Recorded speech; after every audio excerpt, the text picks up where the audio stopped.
In the early morning, a Cambodian family is rowing their small fishing boat into Tonle Sap Lake, hoping to get a head start on the day.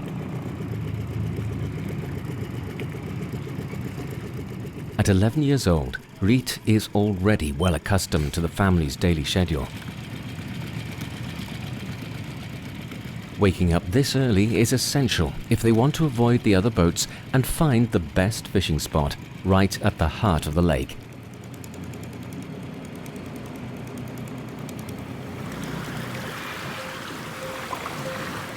As the sun rises, the family cast their nets time after time with tireless patience, as only fishermen can.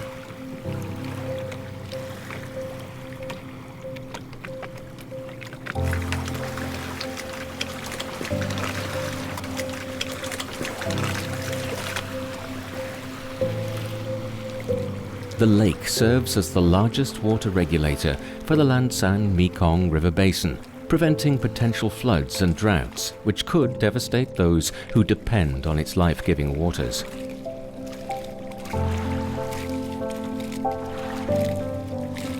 Reet has been fishing with his parents since the age of 5 and has already proven himself more than competent at the job. Looking at his windswept face, taut muscles and rough-skinned hands, he looks much older than his age.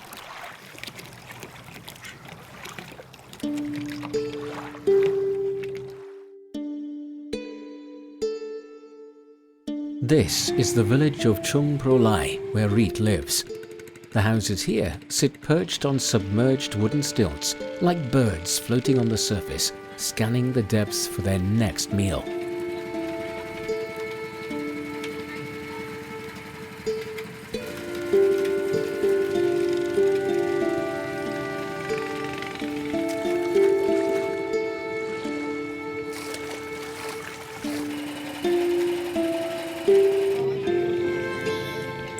Resources around the lake are limited, so Reet's family use a crude net to catch the smaller fish that swim just below the surface.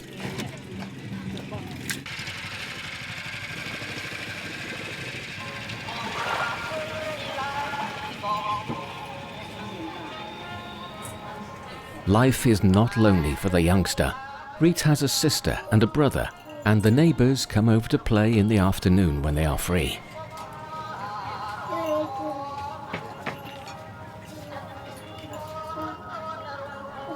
Their home is simple, but not without its charm. Reet's mother used to live on land before marrying and coming to Chung Pro Lai. Now she finds contentment in raising her children and keeping her house in order.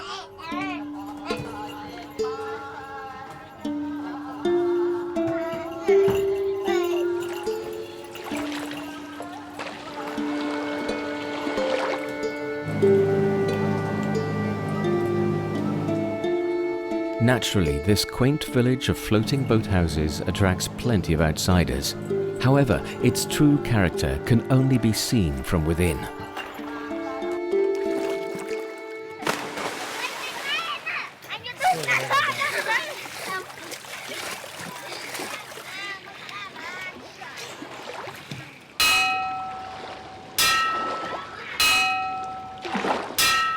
Recently, the government has built a classroom in the village where the children can receive a 9-year compulsory education. This comes as a huge relief to these families because the only other school is miles away inland and the commute is too costly and inconvenient for most.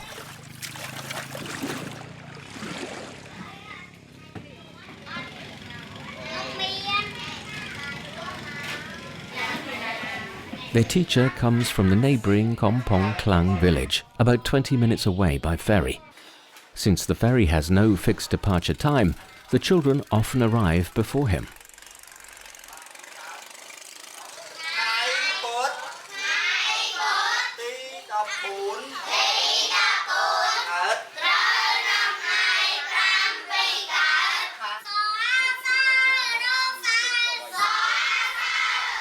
For these children, school is a happy escape from the monotony of their daily lives. A chance to socialize with kids their age and perhaps acquire enough knowledge to one day make it out of the village.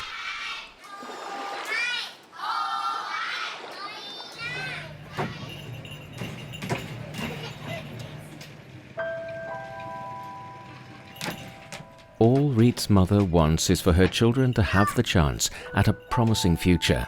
While life on the lake is peaceful and without conflict, she misses living on land and the opportunities it affords.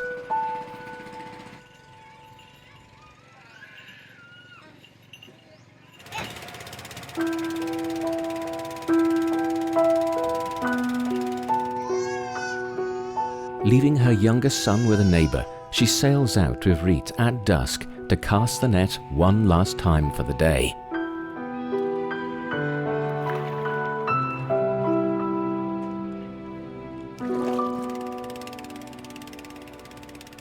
Even at his age, Reet knows his mother wants him to have a better life.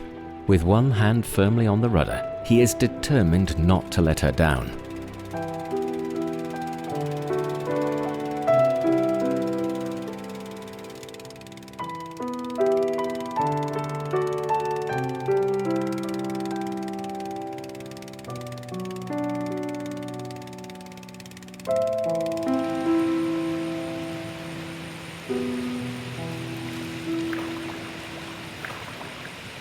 It's morning, and Yao is rowing his boat upstream towards the rapids at the river's center.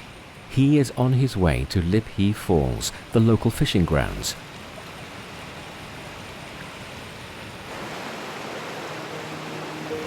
Lippy Falls, located between Laos and Cambodia, is the largest of its kind in the Lancang-Mekong river system.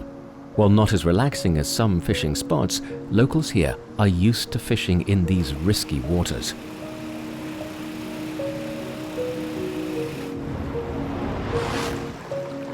Every day, fishermen lay their nets and traps, careful not to get caught in the rushing currents beneath them. Out here, you don't want to lose your balance.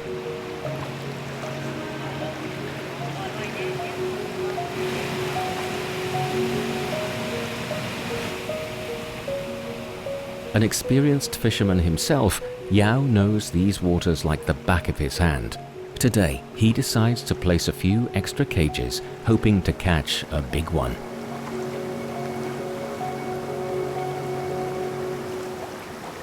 This is one of the widest sections of the Mekong River.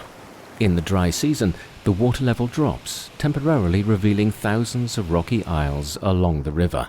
The area is called the 4,000 Islands, and twice a year, migrating fish swim against the current to lay their eggs upstream. Not surprisingly, it's a very important time of year for these fishermen.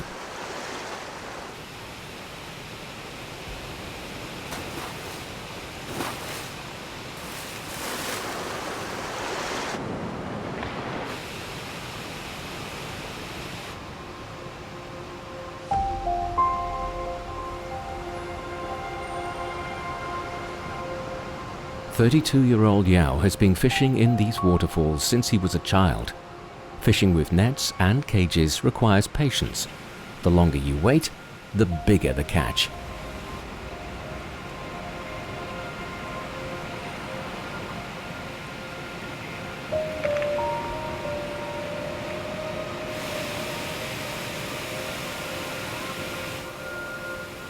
A couple of hours later, it's time to check the first cage.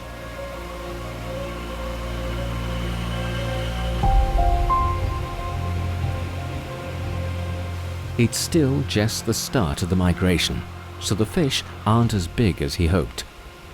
It's a disappointing catch.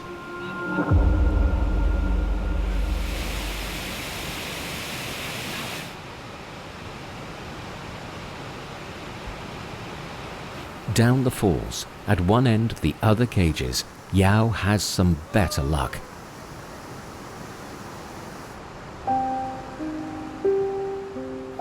At noon, Yao packs up and heads in the direction of home. But he's not going there just yet. He lives on Don Con, an island several kilometers offshore. But first, he's got some business to take care of. Today, he's planning to wait by the riverbank and see if any of the other fishermen have some extra catch he can buy and then sell at the market.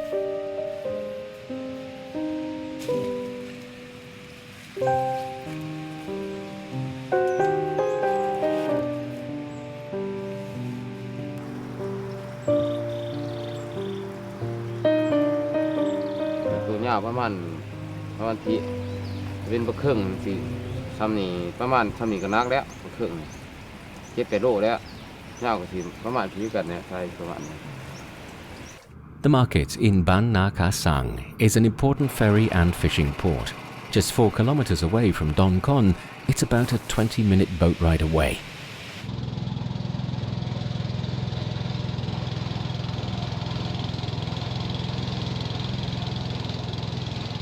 He didn't buy much, but he still has to sell everything by the end of the day. At Lippy Falls, families like his rely heavily on this extra income, no matter how little it may be.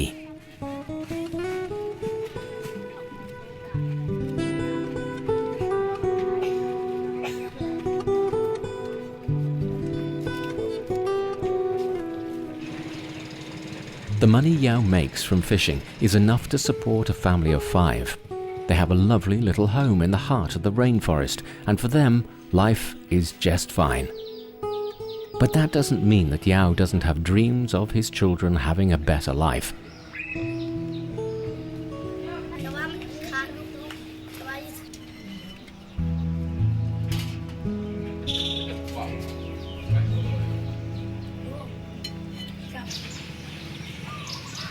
The school is a long walk away, so whenever Yao isn't working, he gives his daughter a ride to school on the back of his motorcycle.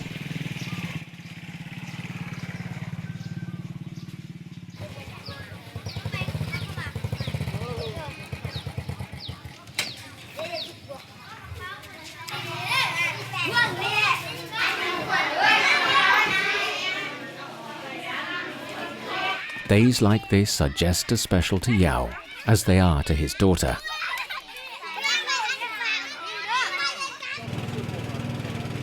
Today, Yao is using some of his extra income to surprise her with something special.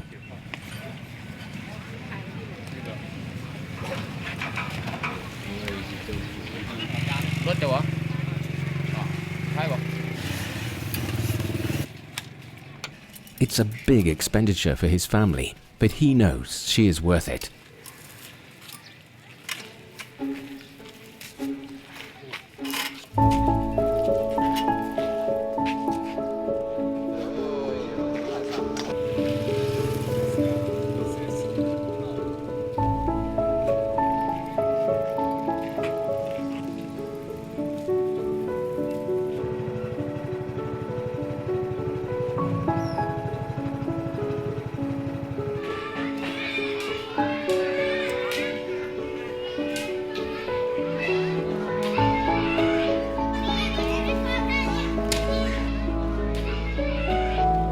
Owning a bicycle is a luxury most of these kids don't have, but after seeing the smile on his daughter's face, Yao knows he made the right decision.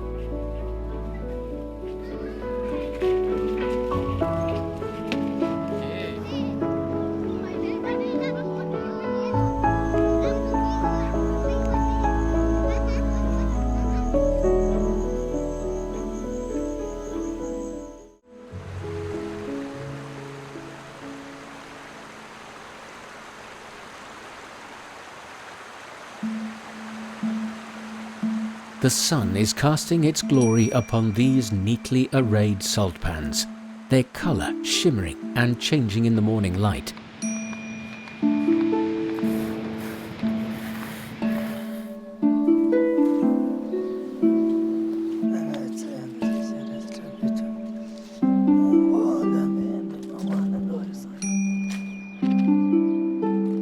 Having grown up here, these salt pans are like family to Jamtso, a resident of Jada village. His parents left them to him after he married and had children. Today, the fields are supporting the next generation of his family.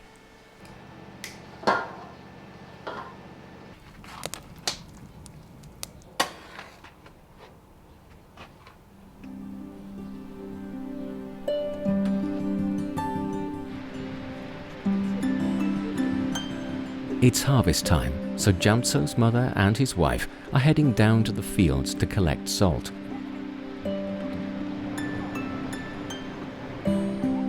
The village, sitting directly between Tibet and Yunnan, is a little upstream from the Lancang River, which flows south across the Hongduan Mountains before taking a steep turn into a ravine. Springs rich in brine can be found on both sides of the river. The locals call them Tsakhalho, which means salt wells. Locals have taken advantage of this, building tiers upon tiers of alpine salt pans with mud and timber. Even in an already unique landscape, they provide one of the world's rarest and most beautiful sights. The village, perched on a small plateau above the Lancang River, has been home to these people for over 1,000 years.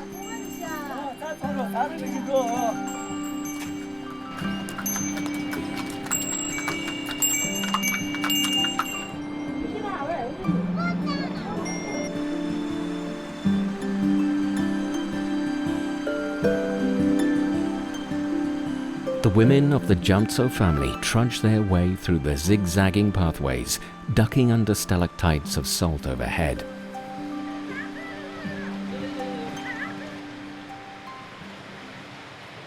These salt formations tell locals how far along the fields are in the crystallization process, so they know when it's time to harvest.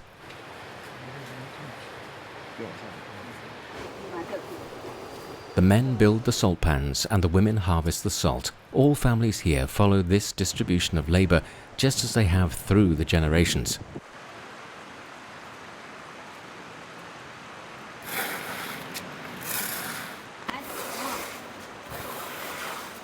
The scorching sun, along with warm gales from the plateaus upstream, accelerates the formation of salt grains, silently urging the people to keep moving.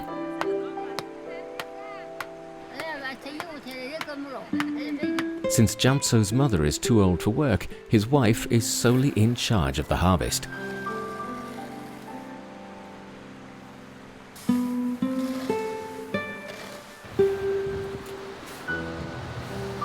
Every single grain collected from the pans is a blessing for the family's livelihood and future.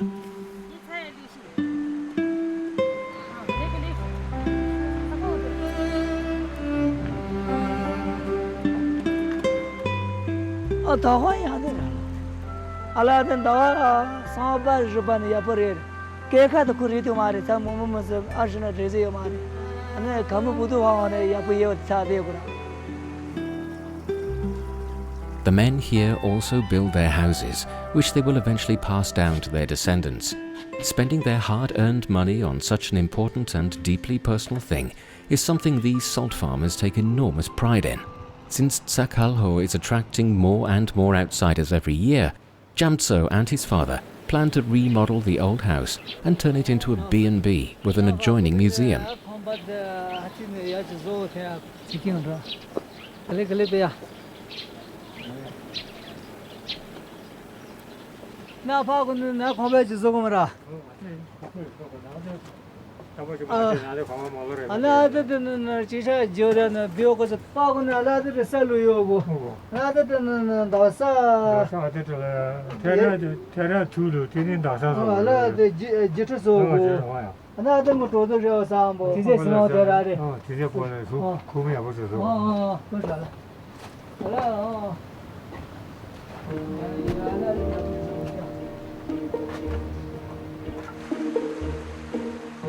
Methods for producing salt have changed drastically over the years.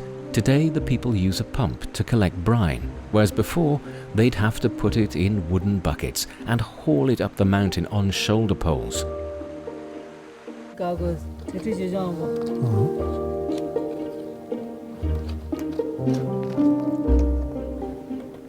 Jamtso and his father are making a pair of buckets for carrying the salt, similar to the ones his grandmother once used.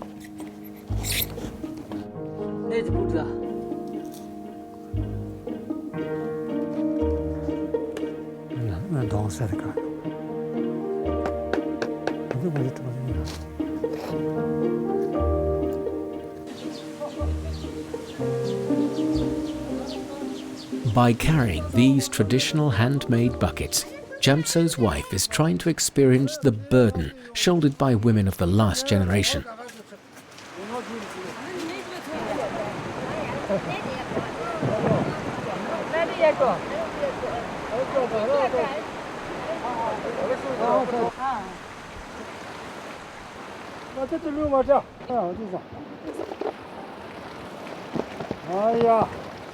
Jamso is in no rush to change the salt farming methods and lifestyle that have been in his family for over a millennium. However, as the younger generations become more educated, the old ways are becoming more and more obsolete. Just this weekend, his daughter came back from the city and couldn't wait to get back. She's preparing for college and is in a hurry to decide which direction she wishes to take for her own future. Now he's troubled with the idea that his family tradition might be lost forever.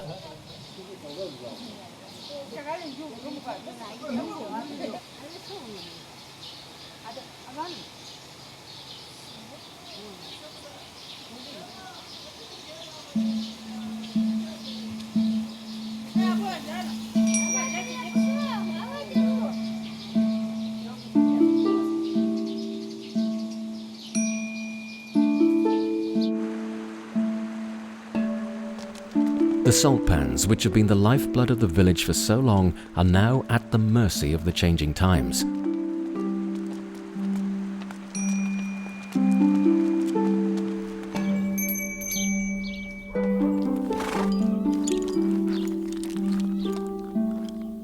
Will Jamtso's generation be the last whose livelihoods depend on these fields?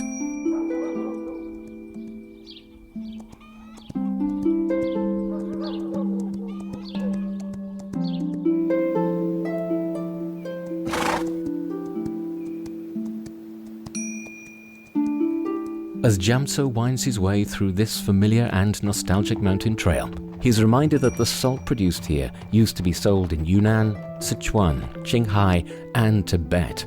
Even today, it still brings wealth to salt farmers like himself.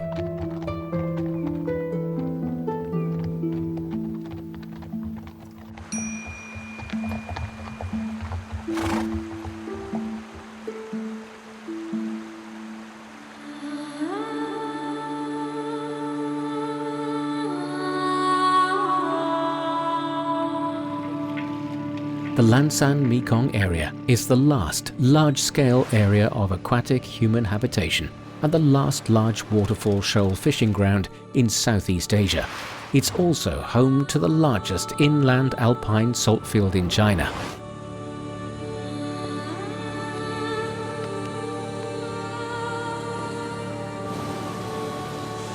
This river, which originates in what is called the roof of the world, makes its way through the mountains, valleys, humid jungles and plains of Southeast Asia before joining the sea. Despite living a drifting life that is as unpredictable as the ever-changing times, these people still live rewarding lives and prove that no matter what your lot is, happiness is always in the eye of the beholder.